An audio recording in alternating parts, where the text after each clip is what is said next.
your face.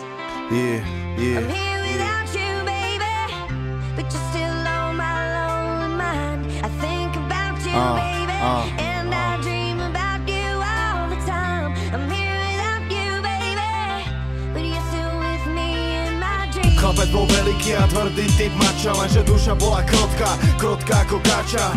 Nikto to nevedel, pred všetkými to skrýval, iba rodičia vedeli, ako mali, taký býval. Svoje pocity sa snažil skrývať za svaly a vyhľadával kamošov, čo tiež na toto hrali.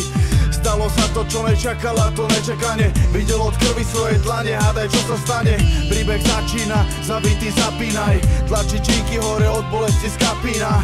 Máka na sebe, od žalúdka ho napína. Smete koho chce a rúti sa jak lavína.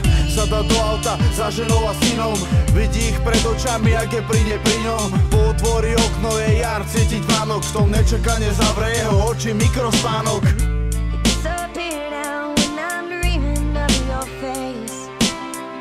I'm here without you, baby, but you're still on my lonely mind. I think about you, baby, and I dream about you all the time. I'm here without you, baby, but you're still with me in my dreams. Bola mladá, mala 20, videla to v ňom.